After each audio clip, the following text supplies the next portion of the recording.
Hey everybody, it's Greg, live from Shag Salon.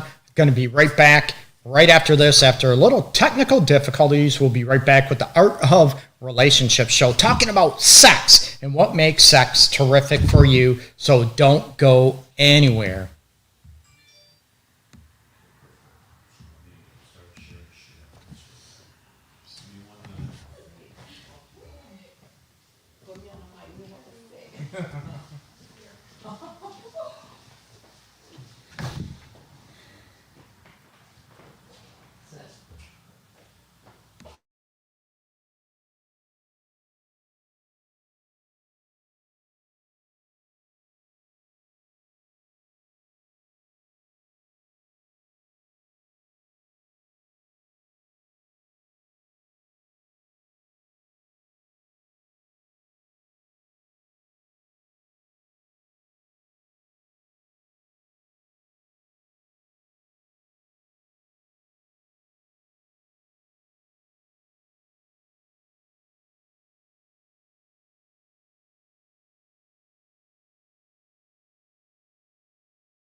Okay, and I'm back live after technical difficulties from Shag Salon on Royal Oak, Michigan. Let's hear it for Shag Salon, people.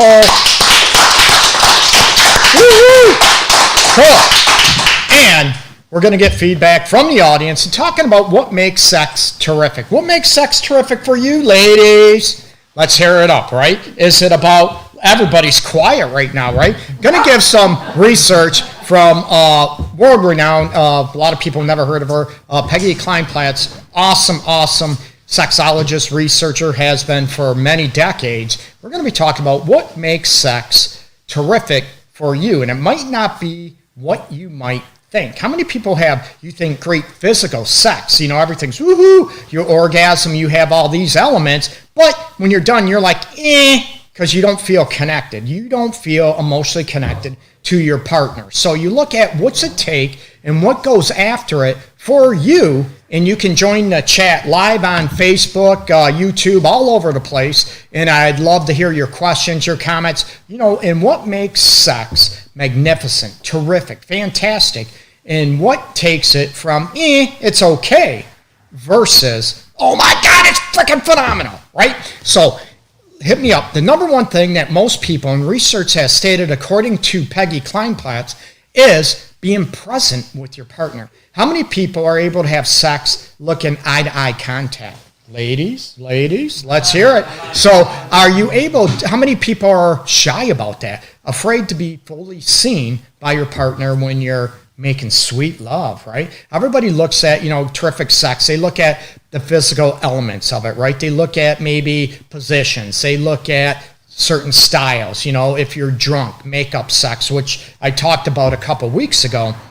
I want you to look at, you know, how often do you feel like you are completely present in the moment with your partner? Are you distracted? Are you, you know, worried about the kids, the bills? Oh my God, I'm missing the football game. I'm missing whatever, my favorite show on Netflix or whatever. Are you looking at that? Are you able to focus on your partner, the sensations, not only the physical, but the emotional, the heartfelt, the soulful entities about what goes on during the lovemaking experience, okay? So how many people are able to look at those elements, and are you going to hit on what does connection mean for you? If you get in a fight, you're arguing, you're disconnecting, you're calling each other out your names left and right, you don't feel connected, but you're having sex, are you going to be present in the moment, or are you going to be disconnected on a soulful, emotional level, right? What do you think it is? I'd love to hear your comments, your insights, and what goes on with that. Again,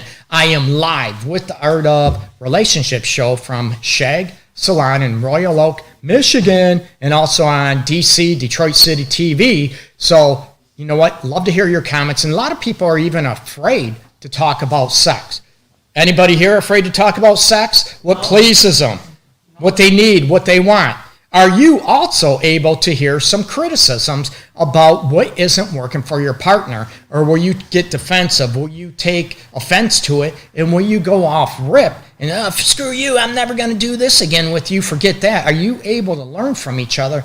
And we're going to get into that a little bit later into the show. There are 8 aspects, like I said, about major components that research has stated over the years to where it makes terrific, magnificent sex and what is going on for you. And think about this, right? Is it about, you hear about more foreplay, maybe oral sex. You hear about different, maybe a little booty play. You look at what goes on for you, but those are the physical entities, which, let's face it, we all love. And a lot of people look at, if she orgasms, if he orgasms, he's satisfied.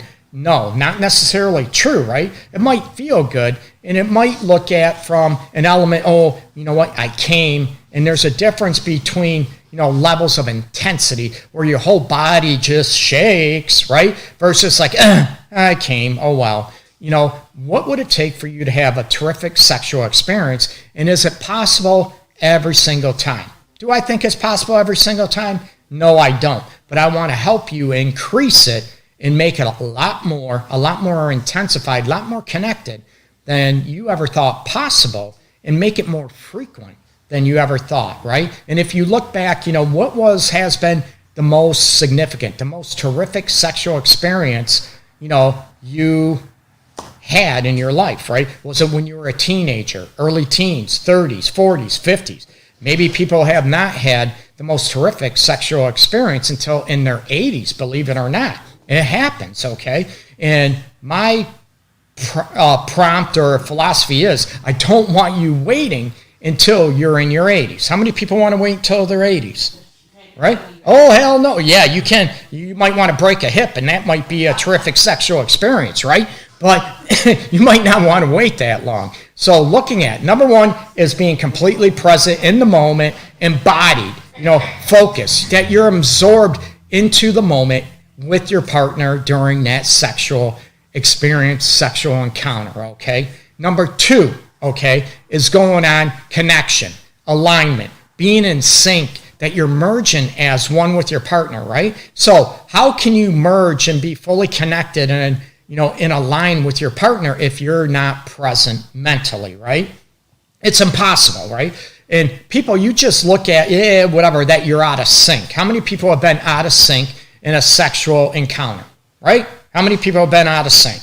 And most women, maybe in this shop right now in Shag Salon, they're going to say, oh my God, almost every time the band's been out of sync with me, Greg, or, same-sex couples. It could be your partner. It doesn't matter what your sexual orientation is. Sometimes being out of sync, you're like, just stop, forget about this.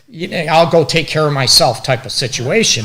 And are you able to look at, I don't want that for you. And what's it take for you to be in sync, mind, body, heart, and soul? And I talk about this a lot on other shows, other episodes, and to be able to look at, even in my book, I talk about, the mind, body, heart, and soul of a relationship. Again, it's not about that perfection aspect, but it is about, looking at the element, what is better, what's going to increase it, but also the mind, body, heart, and soul of sex, right? We can talk about the relationship aspects and we can talk about sex, but I like to integrate the two because I think the best sex, and even research substantiate it, the best sex is when you are connected to somebody, you're in a long-term relationship, you can learn from each other, you can feel safe with each other, and you're not going to be able to feel connected to somebody if you feel like you are being constantly criticized, ripped apart, degraded.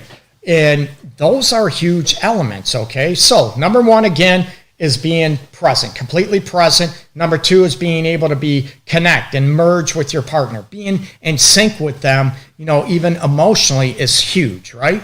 Number three, that you have a deep sexual and erotic intimacy. Ooh. But when you're talking about erotic, are you talking about just a physical entity? Are you talking about being emotionally connected, like I mentioned, on those levels, right? Are you able to talk about sex? Are you able to communicate what you want? Are you able to read each other's body language in vibes, whatever? Oh my God, what's she moving like that for? And you're like, you freak out. Am I doing something wrong? No, don't stop. That type of thing, right? So are you able to read each other and have that deep sexual and erotic intimacy between each other? Are you able to, express sex? Maybe you want to try something new.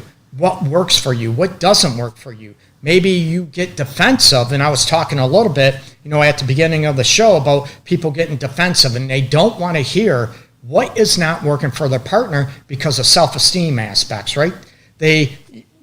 It hurts, right? Nobody wants to hear, damn, you're not doing it for me, right? What would you do? Would you flip out? Would you get mad? Or would you say, man, what can I do that works for you? What can I do to turn you on more? What can I do to satisfy you more? How many people have asked their partner that? Or do you think, man, I'm all that. I got all kind of swag, right? I got all kind of, gusto. I'm all this, and I know I rock my partner's world sexually. And I can tell you from a lot of years, over 2 decades of experience of working with couples, that that's not always the case. Oh yeah, I know I'm great, and their partner's looking at me, shaking her head or rolling their eyes like, oh, that ain't true. And I look at that sad, because how come you're not telling your partner? How come you're not bringing this up? Let me guess, right? Because you don't want to hurt his or her feelings, or they're going to get pissed off and get defensive, and now you might not have any, sex at all, or maybe, I don't want to ruin sex at all. But why would you want to have sex that is not working for you? Don't you want to have sex that's worth wanting? So when you look at the deep sexual and erotic intimacy aspects of connection, it's all that rolled into one, that you can talk about it, that you can, there's not, very few taboos, and we can look at, that doesn't mean there's no boundaries. That doesn't, every person has a right to have their sexual boundaries in place and be respected, those type of aspects, okay? So it's not a right or wrong give and take, and this is when I talk about, sexual compatibility, that some people, they're not willing to talk about it, open up about it. They're not able to expand and explore and evolve on these levels, right? About even what works for them. Oh my God, you think I'm a terrible lover. And no, I didn't say that. I just would like this, or I would like that, or, so it's very, very difficult. Can you have that deep, erotic intimacy level about sex with your partner? And if you don't, chances are you're going to have maybe okay sex. It might be right? However, you will never get to that level of having the terrific, the magnificent sex, because you are, right? You're guarded. You're not able to be fully in the moment within yourself. And that's sort of the essence of the deep sexual and erotic intimacy going on. And we have people washing hair. How about washing my hair, people? Will that work for me in the salon? So here again at Shag Salon here in Royal Oak, Michigan. Stop by, check them out, and you know what? Here's a discount card. I don't know if you can see that. The lights are glaring a little bit. There we go. You can see that. You can get a discount, and their address right here is, let me read that off for you. 1202 East 11 Mile Road, Royal Oak, Michigan, 48067. You can give them a call to 248-414-5114, people, to schedule an appointment, and maybe your hair will look as luxurious as mine will. No, don't do that, right? I'm bullshitting, right, people? So we look at those elements. Now, number 4, extraordinary communication and deep empathy for your person, for your partner, right? And this is a huge thing that I hear from a lot of couples and have for many, many years, that one of their partners, and again, everybody assumes it's men that don't have any compassion or empathy. I can tell you numerous occasions, people, with individuals and couples in my office, that, it's not just men that sort of lack empathy or compassion, it's women too. Do you justify your actions, right? Well, you pissed me off. That's why I hit you. You know what? You made me mad. You hurt my feelings, so that's why I left. And we look at, hey, Liberty and Treva, peace. Thanks for joining the show, the episode. So looking at, when you have extraordinary communication, it's talking about not only sex, but are you talking about the difficult stuff that maybe upsets you, that, how can I say that? That maybe might piss somebody off or hurt their feelings, and that is not, your intention. Your intention is to create a deeper, more connected, relationship or marriage, okay? Plain and simple. It's when you're walking on eggshells, that's not fun, right? That doesn't create a great relationship at all when one person or both of you are walking on those proverbial eggshells, and especially when you're talking about what makes terrific sex. When you're walking on eggshells, how can you have terrific sex, right? Maybe when alcohol is involved and you right, the liquid courage maybe gets in the way. Maybe that's it, but maybe you won't even remember the next morning if it is terrific sex or not, right? Because it depends how much you drink. So you need to be able to look at those avenues and what works best for you, and are you able to increase your communication skills, okay? And this is a huge one. I get calls on a daily basis. Well, we have communication issues, right? And I'm like, okay, is it communication issues? Or you're yelling at each other, screaming at each other, you understand each other fine, you communicate fine. Or is it the perceptions of what you're trying to say? Is it the voice tone? Is it coming at somebody versus to your partner and speaking from the heart instead of the anger and coming off rip and going off the top? You rotten, you did this, you did this. And speaking from the heart, man, I don't feel loved. I don't feel desired. I don't feel safe talking to you about anything. And what would you say if you were the recipient of those words? You know what? I don't feel safe talking to you. Oh, yeah, fine. Screw you. Well, I just proved my point. I don't feel safe talking to you, right? So what are you doing to improve those elements? And one thing about having extraordinary communication doesn't mean perfection, okay? You hear me on the show numerous times. I trip over my tongue. I might babble once in a while. I own that. And it's live. It's not edited, never. So looking at those avenues, you own it and you be human, okay? And deep empathy, this is huge. Going back to empathy and compassion for your partner. Do you actually put yourself in your partner's shoes? Are you able to look at their essence of emotions, their heart and soul, when they hurt, when they feel upset or pissed off? Are you able to empathize and connect with them on an emotional level? And if you're not, chances are you want your partner to have sex with you and, be freaky deaky with you, and you're like, I'm not in the mood. And a lot of women assume that men, they don't want compassion. They don't want empathy. And I can tell you, and I've mentioned this on numerous shows, the last 14 years I've been keeping stats, and like 70% of the complaints that they're not getting enough booty, they're not getting enough sex, are the women, not the men. So they assume the men are cheating, they're not turned on by them, they're not attracted to them, and it hurts, right? And the issue is a lot of men are emotionally disconnected from, they're getting nagged on, they're getting ripped apart, just like men do. They get degraded, they get belittled, right? And just like women, why would you want to have sex, right? Men, when the wind blows, man, we're all ready to go. Let's do it, baby, right? That's not always the case. Number 5 on, 8 major aspects, right? According to Peggy Kleinplatz, about, terrific sex is being genuine, being authentic, right? Being transparent with your partner. And how can you be transparent if you're walking on eggshells, right? Being genuine. Don't be fake. And this is one thing I hate, even in the mental health field or working with couples, sex therapy and those elements. I hate people that are fake.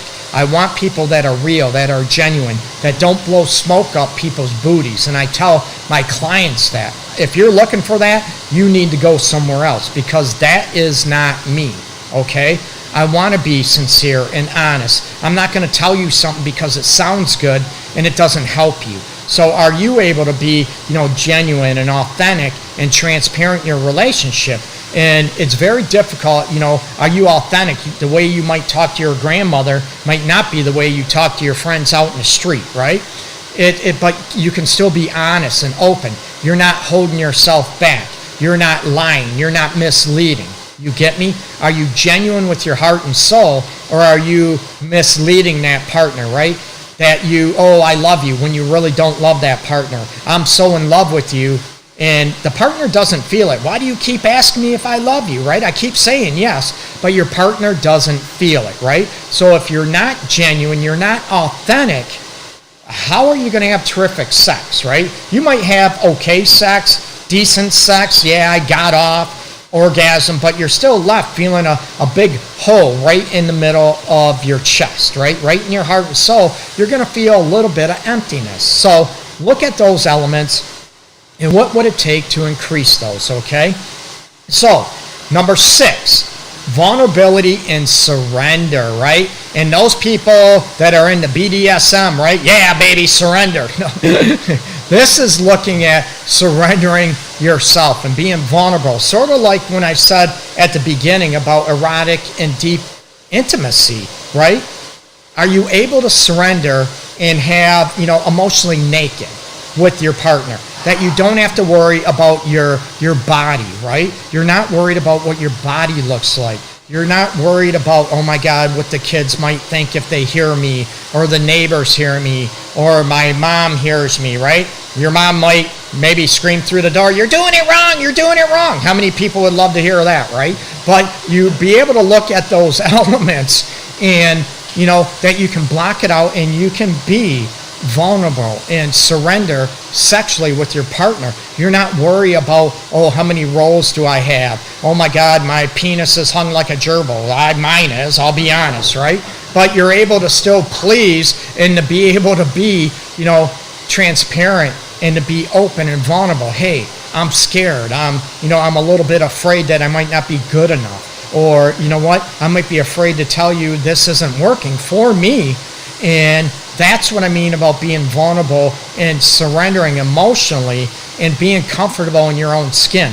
A lot of people might, they might think about, oh, I want to have sex out in the daylight in the front yard, right? Or in the backyard. They might want to have sex with the lights on. And a lot of people, oh, that's no big deal. But for some people it is, because, oh my God, he's going to see or she's going to see my fat roll, or I'm losing hair like I did a long time ago. Or, you look at those elements, oh, my knees look funny, or my ass isn't perfect. You look at those elements that you get rid of those and being vulnerable and surrender with who you are, what you are in that moment, okay? That you don't have to worry about that. And it's very difficult. How can you let yourself go if you are worried about all those aspects and you're sort of tippy-toeing around how you are and being on guard and wondering about being perfect, right? You won't have that terrific sex that you long for, that maybe you want, and you're just, oh, I just want to hurry up and get this over with so he doesn't see this or she doesn't, feel this, that type of element, right? And I want you to be able to go, hey, Sabrina, peace, welcome. So to be able to look at those elements, to be able to be vulnerable emotionally and physically and surrender yourself to your partner, but not only be vulnerable and surrender to your partner, right? And I'm not talking about, selling yourself out. No, I don't want you to be disrespected, nobody. But it's about also being vulnerable and surrendering to your own self, your desires, your dreams, and how you want to be in the sexual realm.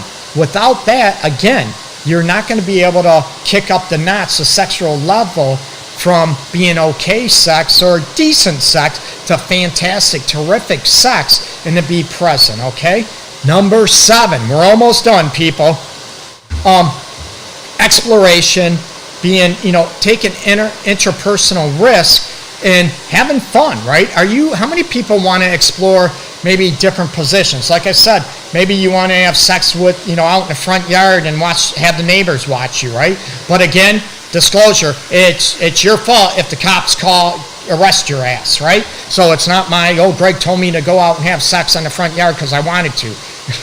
Let's be honest, you got to be careful, right? There are, consequences, right? So I don't want your butt thrown in jail. So you look at being able to be, exploration and have fun and take a risk. A lot of people might want sex where it's all, very sensual, which is great, sensual, eye-to-eye contact, where some people are afraid, oh, we can't make love. It's not really making love if I get thrown up against the wall, or I throw her up against the wall, or the woman throws him up against the wall type of situation, rip each other's clothes off. You know what? I need to be all lovey-dovey all the time. I'm like, what? You can have all that, and it still means that you're into somebody it still means that you love each other, even if it's fun. You can have pillow fights. You can joke around, have a water fight, maybe play naked twister, right? How many people have played naked twister in here? Be honest, people. So we look at, oh yeah, Sabrina, yeah, you mentioned you have done all of those. Do you have videos by any chance, Sabrina? No, but we look at those elements, about being able to take a risk. I want to try something. I was sort of afraid to or whatever. I want to try something, but I don't know how it'll work. You'll find out if you like it or you don't like it, but try it. Are you able to explore and expand your horizons? And again, we all have deal breakers. That doesn't mean, that you have to be a swinger or have an open relationship. Not at all. It's about what's in the confines and what's according to your rules and boundaries within your own relationship, within your own self, or in your marriage, okay? You can still explore and have fun and, be playful and joke around in a sexual realm. When you have more fun and enjoy sex and have fun with it, are you going to want more of it? Plus, it's going to reduce the stress. You're going to be able to be a lot more comfortable in your own skin when you can laugh and be playful as well. Maybe you want to explore with toys, right? Maybe you want to explore with maybe a little kink, right? And there's all different levels of kink, right? We can go on to, maybe your man wants to be pegged. Maybe you want to be pegged. Maybe you want to try handcuffs, everybody flogging. There's so many different levels of nipple clamps. We could go on and on. There's different levels of clamp from maybe mild to more, extreme kink aspects, but it's more looking at, what works for you and what would you like to explore and be comfortable with it. And as I always say, own what you feel and own what you desire, okay?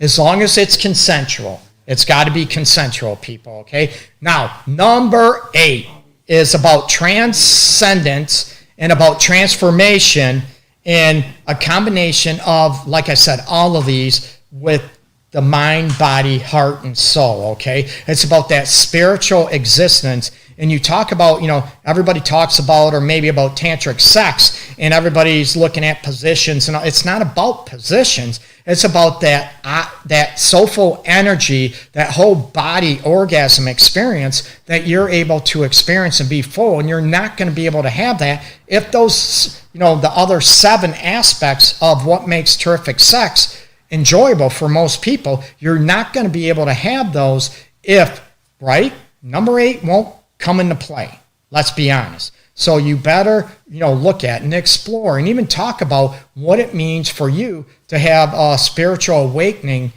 sexually, what it means to be emotionally present, physical pleasure, right? People talk about that. The mental aspects about sex and what it means to you, what it represents, and how do you want it to be. Maybe some people want it to be fun, or maybe somebody just feels like it's all physical, a piece of meat, but they want to be more in tune intellectually. They want to be more in tune spiritually, soulfully, heartfelt with the sexual experience. So in order to have that, you need those 7 in place. And real quick, before I end the broadcast, okay, I'm going to run down the 8 categories again, right? Being completely present with your partner, being connected, aligned, and being able to merge completely with your partner.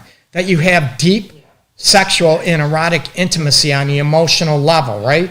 Extraordinary communication or great communication. Increase those elements, and you have deep empathy and compassion for your partner, right? How many people are, you're crying again, right? Oh my God, here we go. Why are you crying again, you big baby? Suck it up, get it up. That type of situation. And you're able to be compassionate. You're able to be understanding with your partner when they have, hard day at work, or, they just lost their best friend, that type of situation, right? So increase the empathy and compassion. And men have been increasing their empathy and compassion levels over the last 5 years significantly. And I can tell you with the African-American male community, they have done a great job, especially with each other. White dudes, I'm going to be honest, we're about 10 years behind most men when it comes to being vulnerable and being open with each other, with other men, and especially with their partner. So white men, you need to kick it up a little bit notch and become a lot more courageous and be vulnerable with your partners, okay? So now, and I said, being genuine, having authenticity and transparency sexually, emotionally, mentally with your partner. Number 6, again, vulnerability and surrender yourself to your partner and to yourself, okay? And have fun with sex. Number 7, have fun. Explore new avenues, how you want sex, where you want sex, those type of avenues. And number 8, finally, is transcendence and a transformation on a spiritual, soulful level, not talking about religious aspects, and more of a mental, mind, body, heart, and soul, full body experience when you have sex, okay? You can check me live every Wednesday, usually at 12 noon Eastern Time, theartofrelationshipshow.org. You check me out there. I'm all over the place. Follow me on Facebook, Detroit's Love Guru, YouTube, The Art of Relationship Show. I want to thank Shag, Salon in Royal Oak, Michigan, to have me live. Been fun. And, of course, Detroit City TV. I appreciate everybody. Peace and love, as always, to everybody out there. Take care, people.